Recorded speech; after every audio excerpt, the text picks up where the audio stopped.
Sri Lanka's independence from Britain in 1948, there has been violence against the Tamil minority. The Tamils fought for their rights for a long time with political means.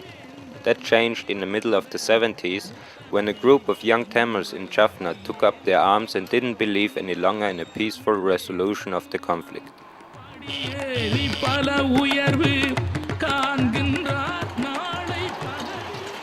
Some very significant developments. I think in 57 and in 65, the Tamil democratic leader, Mr. Chevanagam, tried to come to an understanding with the prime ministers of Ceylon on those two occasions to establish autonomy in the north and the east. On both occasions, the prime ministers of Ceylon agreed initially, but then felt pressured by the majority community to withdraw the agreement.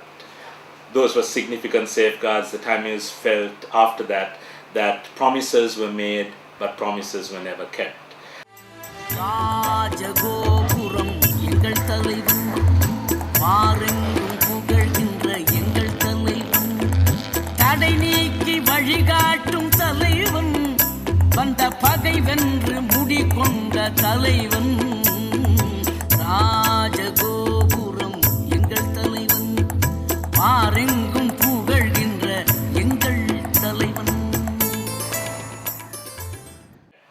The next important landmark was 1972, when it was decided to introduce a new constitution. It was really an ideal opportunity for the different communities to work together and draw up a made in Sri Lanka constitution. But what happened was that constitution actually did away with some of the minority safeguards, and as I said earlier, introduced the language and religion of the majority community, introduced the constitutional requirement that Sri Lanka has to be a unitary state and not a federal state. And it is not surprising for me that soon after that constitution was introduced in 1972, that the militant phase of the Tamil struggle began.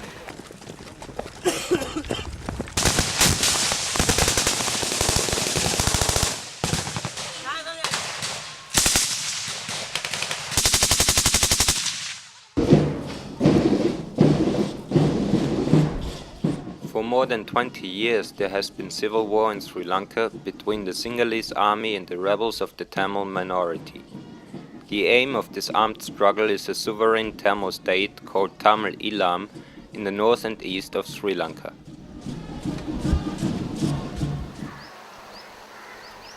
So self-determination entails to one aspect is autonomy and self-government.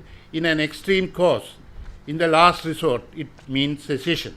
So therefore we say that if Sri Lanka government offers the Tamil people a form of self-government and autonomy in recognition of our homeland, nationality and also this right to self-determination, then we will consider that offer.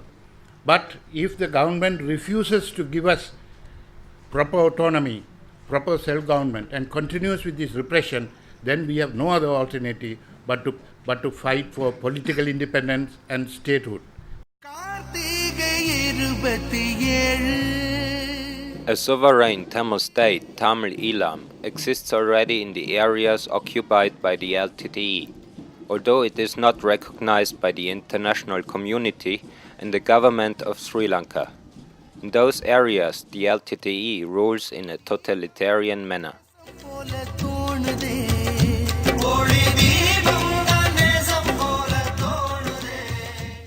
Mr. Prabharan says, even though we have been fighting an armed struggle, our objective is political. Political in the sense, political emancipation of our people or liberation of our people.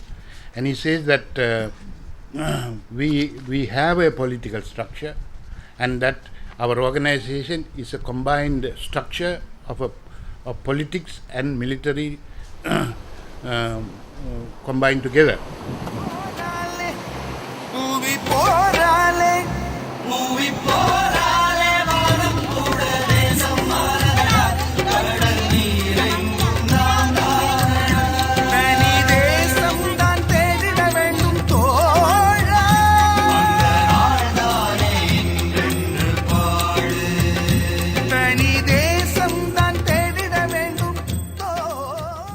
LTTE likes to describe the area that it controls and it's the area that it has a claim over as Tamil Eelam. That would not be the terminology used in the southern part of the island. They would refer to it as the northern and eastern provinces, part of which is under the control of the LTTE, part of which is under the control of the government forces. But basically what has happened over the years is that the LTTE emerged as the dominant militant group. There were a number of militant groups in the late 70s and early 80s. Some of the militant groups fought with each other. Some of the militant groups actually laid down their arms and entered the democratic mainstream.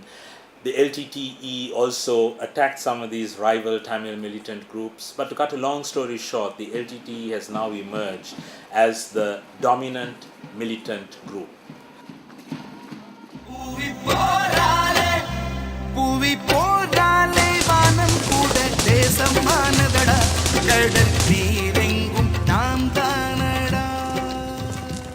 And the LTTE has succeeded militarily in controlling significant parts of the northern and eastern provinces.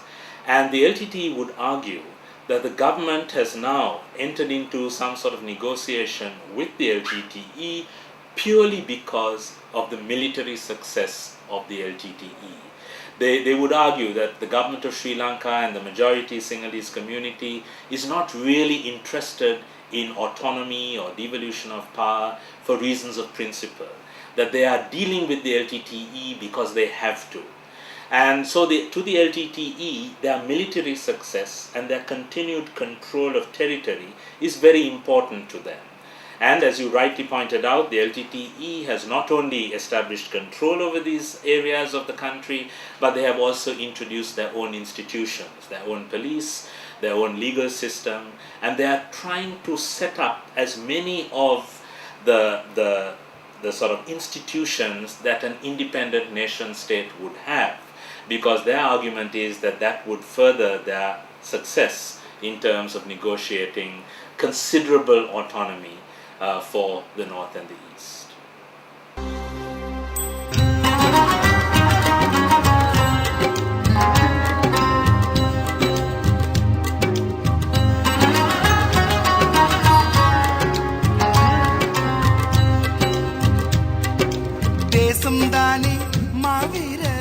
I think this is the only police force in the world. When the liberation struggle was going on, at the same time we have established a police force also. In other countries, after the freedom only, they have established the police.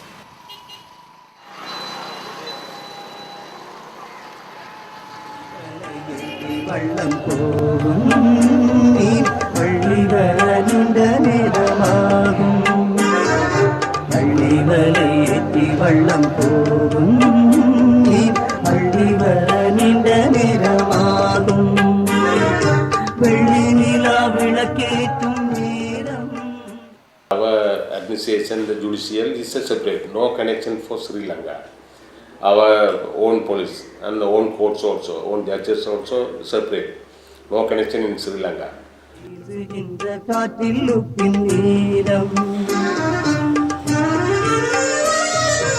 எங்கள் துயர் தெரியாது என்னவென்று புரியாது எங்கிருந்து பாடுகின்ற எங்கள் குரல் கேட்காது. Our control area mean the Bani and the eastern province also. Bani area. In the area that is under our control, the Vanni and the eastern provinces, there are 6 district courts. The first one is in Kilinochchi, another one in Mullaitivu, in Vavonia, in Manna, in Trincomalee, and also in Batticaloa. Unofficially, the whole area of Tamil Eelam is under our control. Jaffna is now controlled by the Sri Lanka government, but unofficially we handle 90% of the small and big problems, also in Jaffna. It is the same in Batticaloa, which is also under the control of the government of Sri Lanka.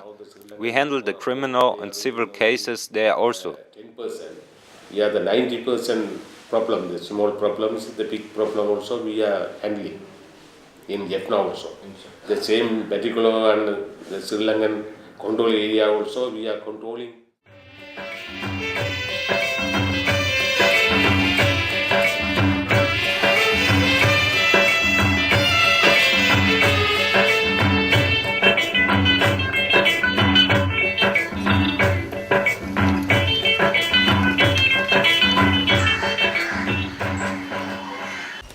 There are two main wings in the LTTE, the military wing and the political wing. In the political wing, there are sections and units, and in the military wing, there are many regiments. LTTE soldiers transferred during times of peace to the political wing. That makes it hard to estimate their real number. But there are around 15 to 25,000 soldiers in the LTTE.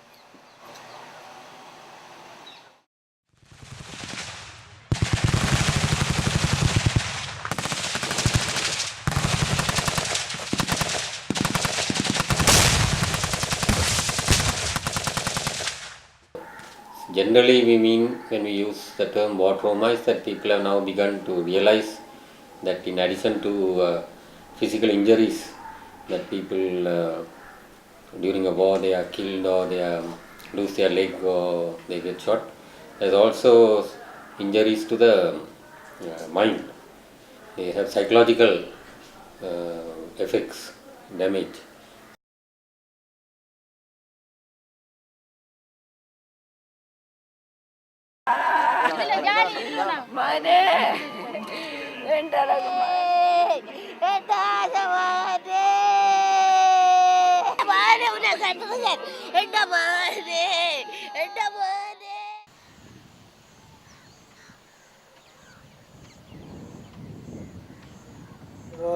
They were coming into the singles areas with this killing and suicides and so on.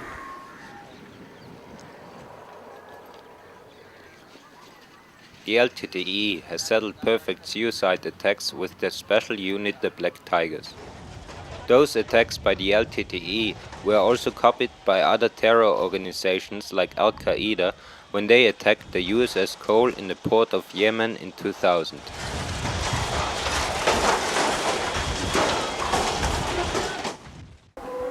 The Sinhalese people got more and more polarized against the, not only against the LTT, against the Tamils.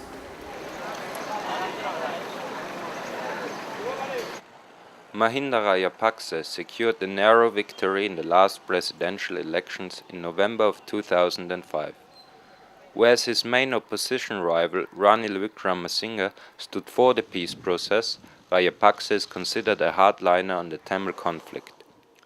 Since the elections, there has been a sharp increase in violence between the military and the LTTE, which led to yet another war. For the first time, the LTTE has also attacked in the tourist areas in the south of Sri Lanka. Though both parties want the peace talks to continue, it is difficult to negotiate peace while the violence is going on.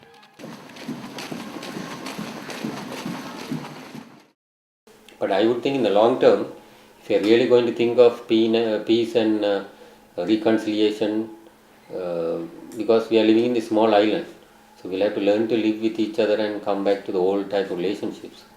So all this will have to be mended and rebuilt on some other basis. That is a long-term solution.